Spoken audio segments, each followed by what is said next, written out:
দেয়া আছে 4500 সমান 3000 যোগ প্রশ্নবোধক শত।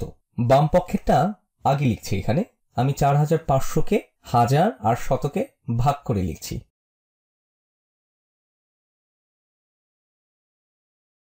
দেখো, 1000-এর ঘরেরটা কমলা রং দিয়ে লিখলাম, তাহলে এটা হলো 4000, আর তার সাথে যোগ দিতে হবে 500, তাহলে 4000 যোগ 500 হলো 4500। এটা গেল বাম পক্ষ। এবার ডান পক্ষেরটা লিখি। আমাদের 3000 দেয়া আছে, এই হলো 3000, কিন্তু আমাদের বাম দিক আর ডান দিক সমান করতে হবে। তাহলে বের করতে হবে যে ডান পক্ষকে বাম পক্ষের সমান করতে হলে আর কত যোগ করতে হবে।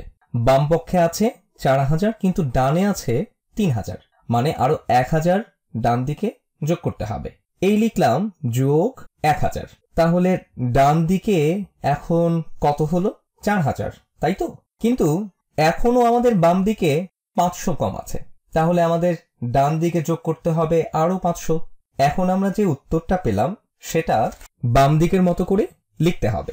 বাম পক্ষে পাই 4500, তো এটা সমান হলো এই যে এখানে, আর ডানে আছে 3000, এটা এখানে, তাহলে এটা হলো 3000, আর বাকিটা শতকে প্রকাশ করতে হবে। 1500-কে বলা যায় 1500। এই পুরোটাকে আবার লিখি, এই 4500। এটা আমাদের দিয়ে দেওয়া হয়েছে। এদিকে তাহলে হবে 3000 যোগ 1500-কে শতকে প্রকাশ করতে হবে,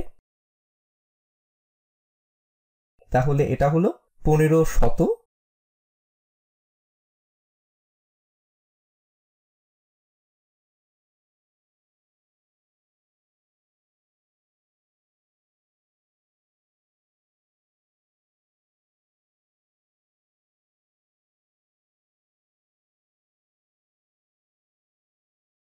তুমি 15-কে যদি 100 দিয়ে গুণ করো